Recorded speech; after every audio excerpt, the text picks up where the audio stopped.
sio mtu wa kukata tamaa, na ni mtu mwenye maamuzi magumu, na maamuzi yake huleta matokeo.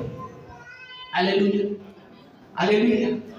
Kuna watu mpaka leo bado wanasubiri yale matatizo walionayo hadi mchungaji aje.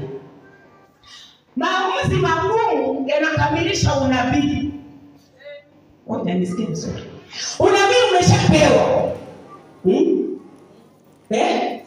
Biblia inasema kabla hujaumbwa katika tumbo la mamako, Mungu alikujua na akakubariki. Kitabu cha Isaya anasema nimekuweka wewe hapo. Yaani wewe ndio rungu langu mimi nikitaka kupiga watu na kuita wewe hapo. Haleluya. Anamwambia Yeremia kwamba wewe nimekuchagua tangu tumboni mwana. Wewe utaenda kubomoa na kuharibu. Kwa hiyo kuna mtu ukifanya maamuzi magumu kwenye jambo lolote lazima matokeo yaje. Haleluya. Kuna mambo unatakiwa uyafanyie maamuzi magumu.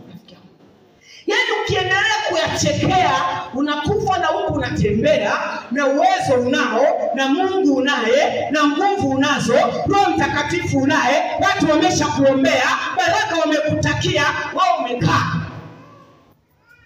Waulize wakoma, njaa imekuja. Sasa hakuna njia ya kufanya. Hapa tukikaa tunakufa.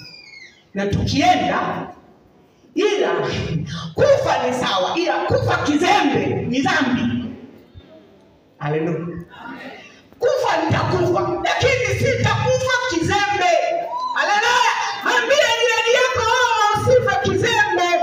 Wewe usife kizembe. Fanya maamuzi magumu. Ukiwa unaanza maamuzi magumu, Bwana anajitokeza. Bwana anaenda na maaskari, Bwana anaenda na mashujaa, Bwana anaenda na watu ambao wana maamuzi. Bwana anaenda na watu ambao warudi nyuma. Bwana anaenda na watu ambao wakisema ndio wanafikia wamepakwa mafuta. Bwana anaenda na watu. Eti mtu amesema maneno mawili kaacha chama.